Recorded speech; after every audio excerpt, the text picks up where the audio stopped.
Hello and welcome back to Planescape Torment Enhanced Edition with me, Bardon. Okay, so we just come into the Clerks ward and we are going to head down this way. So we've got a Drunken Mage. I want to talk to you. That's what the story is. This older man is staring into his stein of ale, misery etched into his features. The battered pewter mug is an unusual one, lightly engraved with strange runes and bearded faces, and covered with a coat of thin frost. He looks up as you approach him. "Greetings, sir." He seems slightly tipsy. "Something wrong?" He sighs, belches into his hand, and nods as he takes another pull of ale.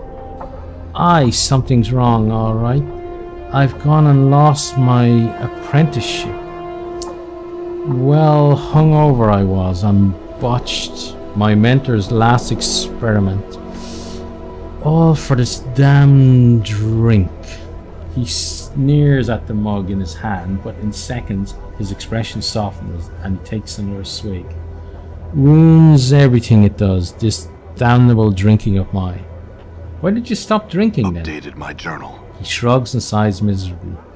"I simply cannot. I want to, but I cannot. I just need to drink. I try and stay away, but desire eventually overcomes me and I cannot resist.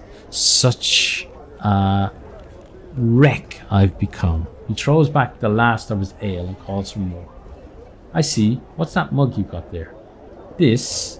He looks down at the pewter mug. "I won this in a dice game. It's enchanted to keep whatever's in it freezing cold. In my case, cheap ale." He frowns, rubs at his eyes, and takes another swig of the drink.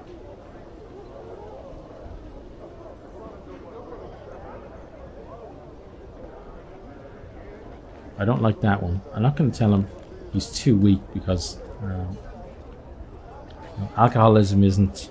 If he is an alcoholic, it's not something to kind of be mean about to people. It's very difficult to actually, if you're addicted to something, to stop doing it. It doesn't look like we get any other things, so let's just leave him be for now. Maybe we'll get some more information on that later. Who else we got then? We got Nemel. This tall, slender woman, sipping wine from a small ceramic cup, appears to be looking for someone. Her facial features are elegantly exotic, and the woman's ears, though partially covered by her long hair, can be seen to come to sharp points. So she's elven, I guess. "Greetings." The woman turns to face you, wild eyes flashing like flawless chips of amethyst. Her speech is as music. You can hear a faint musical tinkling, 100 tiny crystal bells as she speaks. Each word lingers in your ears, as if they were unwilling to relinquish the exquisite sound. Nemel turned to face the scarred, dour stranger. She asked what he wished of her. "Wow." "Pah." Anna sneers at more. "Stop your drooling, you lurid skull." My, what a hot-blooded little chick. Starved for attention? I could drool over you too, if you're just jealous." Mort starts floating towards Anna, making wet, slavering noises. "Get a hair's breadth closer, skull, and I'll see to it that not one of your chattering teeth lies within 100 paces of another." Anna's being very brave for someone who keeps getting her ass kicked. Mort stops abruptly, turning away while muttering unintelligibly. "You're Nemel. I was told you know the command word for this decanter." The woman makes no more move to touch or examine the decanter, but only speaks. Nemel took it from the stranger, turning it in her hands. Had she seen its like before, she thought? Perhaps. Yes, she remembered now. She returned the decanter, whispering into his ear as she did so. Updated my journal. You realize you know the word now. Nilden Saz? Though you're certain the woman never whispered it to you, but merely said she did. She blinks at you. Would the stranger leave her now, satisfied with what she had told him? Not just yet. Are you looking for someone? Where could she be? Nemel wondered. Her companion, Aelwyn, who was supposed to have met her here days ago. The woman sighs miserably. The air around her grows chill with her sadness. How long must she search this vast foreign city before she finds her dearest friend? I can help you find your friend. What does she look like? Nemel clasps her hands together and bows her head to you. She would be so pleased to hear news of her friend. She told the kind stranger what Aelwyn looked like, so that he would know her should he come across her. An image forms in your mind, a woman who resembles Nemel with gold eyes and hair of fiery crimson. I'll return if I find her. Farewell. Updated my journal. Okay, that was interesting. These are just patrons. Oh, Abel Pondertoth. Okay, and then the barkeep. So let's talk to Abel. This older man looks somewhat bookish. His clothing and accessories are extremely clean, neat and well cared for, and he often pauses to brush some fleck of dust or lint off of them. The symbol resembling a stylized dagger piercing upward through a flame is embroidered upon his tunic. Greetings. The man's eyes pass over you, gleaming as they fix on Mort. Oh, I say! Would you look at that? A floating skull! Mort turns and looks behind him. Where? Where? The man gasps. By the unjust laws of Tuni, the merciless. Who? He suddenly covers his mouth and looks at Anna apologetically. Sorry. The man was a horrible tyrant, now long dead. His name should never be spoken, so 'tis rather vulgar. My deepest apologies, milady. I did not mean to offend. I don't think Anna's going to take offense. Anna shrugs, rolling her eyes. Talk as ye like, Cutter. I care not a whit for what ye say, unless you're rattling your bone box about me, that is. Let's try and get his attention. He turns back to Mort. But behold, a skull, buoyant, levitating off the ground, cognitive of its environment, and possessing hearing, speaking, and seeing capabilities. He turns to you as if you are suddenly a confidant. This is truly one of the reasons that the plains shall never become dull to me, sir. Just when you think you have seen everything, the plains show you yet another corner to peer around, and he raises his hand gloriously. Suddenly whole new, wondrous vistas are open to you. Actually, the talking floating skull thing is quite common, right up there with self-resurrecting amnesiacs scouring Sigil for their lost identities. The man ignores you, looking at Mort instead. I say, skull, he begins. Mort gasps. Look, behind you, another floating skull. Let's let Mort have his fun. The man seems to have forgotten you entirely, instead turning in shock to look for this other floating skull. No! Where? Where? Right where I'm pointing. There! Where? I cannot see it. Mort speaks with mock exasperation. You just missed it. A whole parade of them. Probably never happen again in a million revolutions of the Great Ring. He turns and harumphs. I sense you also possess a peculiar degree of mockery. Mort bobs slightly as if shrugging. I prefer to refer to it as keen insight into human nature. Let's get the man's attention again. He suddenly seems to see you for the first time. The man's eyes widen. By the unjust laws of tyranny, He catches himself, looking apologetic. I say, are you alright? You look... He fumbles for the words. Hurt? I'm alright. Aye, it hurts To look at him, it does. Oh, that's Anna. Aye. It hurts to look at him, it does. Very amusing, Anna. I have some questions, sir. The man nods eagerly. Of course, of course. I am always most happy to answer what questions I can, young sir. I had questions about you. Me? Certainly. Who are you? Why, my name is Abel Ponderthought. I had other questions about you. What do you do here? I passed my administration exam just recently and have achieved the status of an A9, a research consultant in the Hall of Records, one of the many aides specializing in Sigil's physical laws and history. I research topics and laws of interest to others. It is quite fascinating, really. I had other questions about you. What's that symbol embroidered on your... What that symbol embroidered on your tunic mean? Why, 'tis the symbol of the Fraternity of Order. We are responsible for much of the lawmaking and running of the courts here in Sigil. Many judges, advocates and clerks are members of our order, and we are pleased to be able to help enforce Sigil's laws and keep things orderly.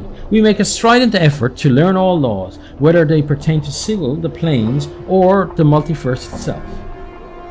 What does the Fraternity of Order believe? Updated my journal.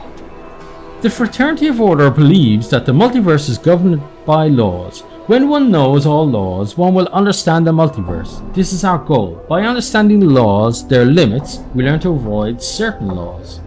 If you don't mind me asking, what sort of benefits are in the position? Well, our fraternity allows us to read languages quite easily, and we may use some rules of the multiverse on occasion to suit our benefits. I have other questions about you. Actually, I don't.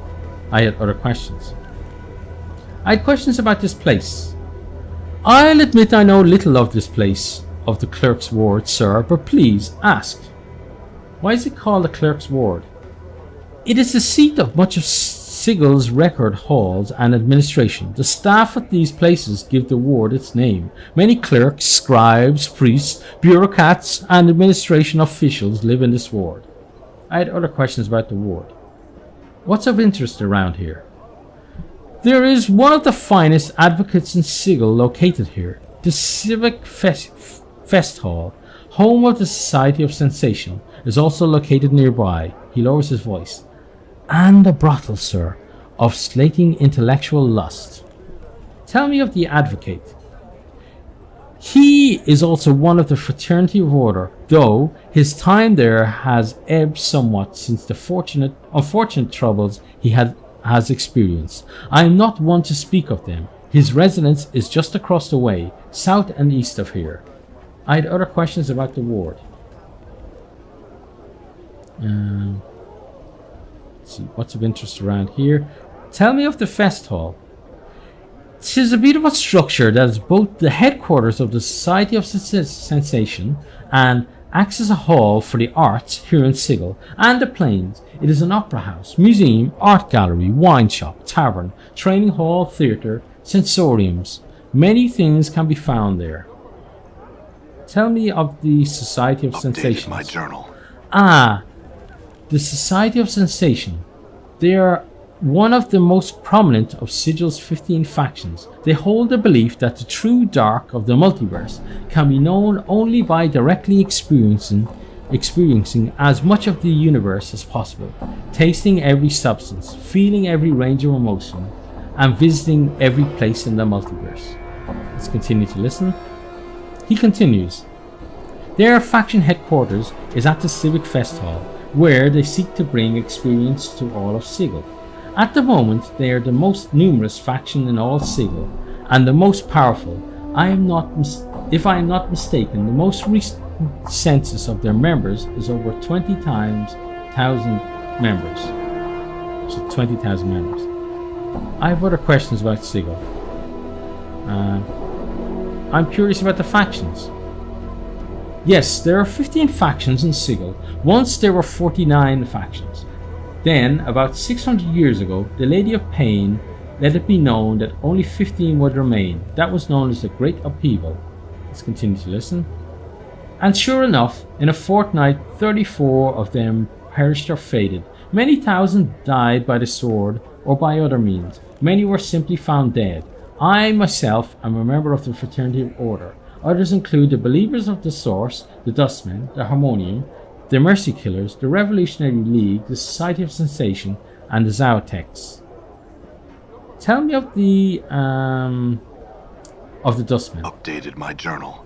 The Dustmen believe we are already dead, that Sigil and the planes are where we all end up after we die. According to their beliefs, everything is dead and this existence is a false one. To keep any ties or feeling for this existence only prevent the soul from truly dying. Let's continue to listen. You see, the Dustmen believe that death is in this existence is a matter of degree, and only those who are truly dead and have divested themselves of all ties to this existence can hope to be at peace. A philosophy that has some basis in fact, but much of it bears further examination. I have other questions about Sigil. I'm curious about the Lady of Pain. The Lady of Pain, yes. She is the force behind Sigil, you know. Very impressive figure, but little is known about her. What is known about her? He begins ticking off points on his fingers. 1. She is not just a symbol of Sigil, as some claim. She is very real and very dangerous. 2.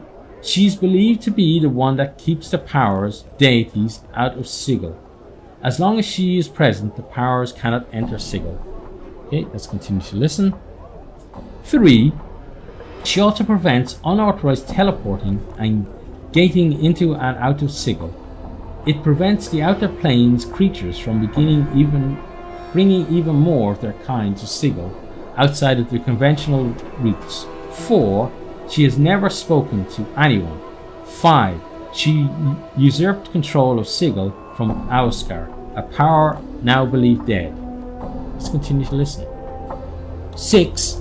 Anyone who threatens Sigil or her is punished, either by falling beneath her shadow, which results in a series of invisible stab wounds that can kill even greater baptism, or by being sent to the mazes, from whence few ever escape. 7. She does not like to be worshipped.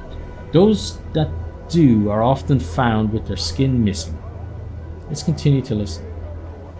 And lastly, the sight of her is believed to drive others mad. She stole control of Sigil from a power. How do you know this? 'Tis the belief of my order.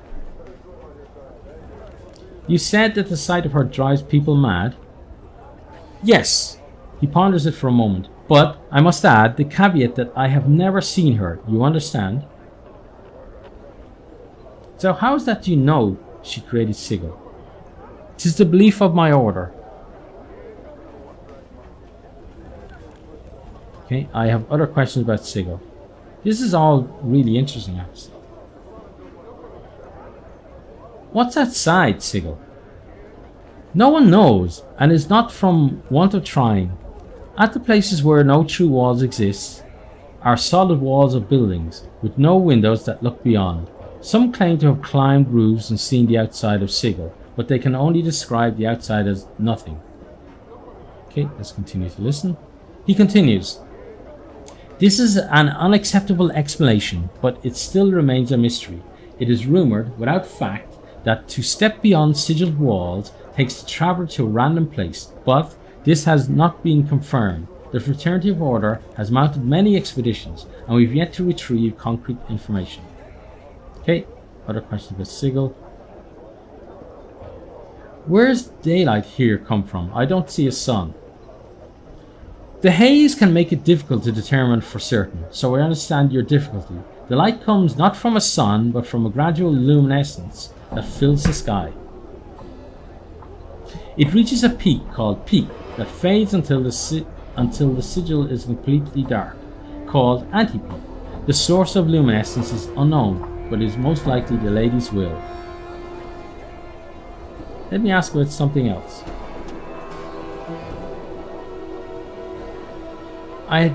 What do you know of Rabble Puzzlewell?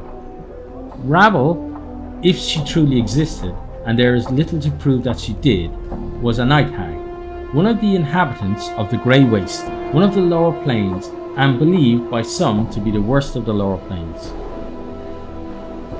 As the legend goes, Brothel was mazed several centuries ago. She was believed of being a mistress of many strange magics, and apparently her presence in Sigil constituted a threat to the lady. I'm afraid that I know little about her. Mazed? The mazes. These are creations by the lady, you see. She takes a small piece of sigil, copies it, then uses a portal to place the copied bit into the deep ethereal. Once there, the piece of sigil then becomes a demi-plane, an endless maze that curls and twists about itself.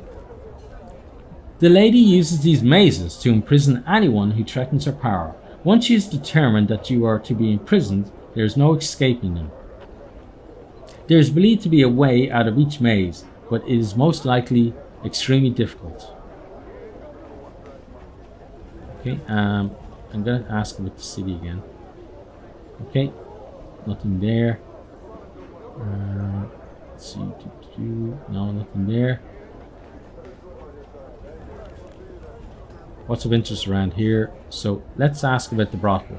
Tell me of the brothel. He nods, looking somewhat embarrassed. Yes, well, I'm known to go there for the conversation. He glances at Anna, then flushes an even deeper red.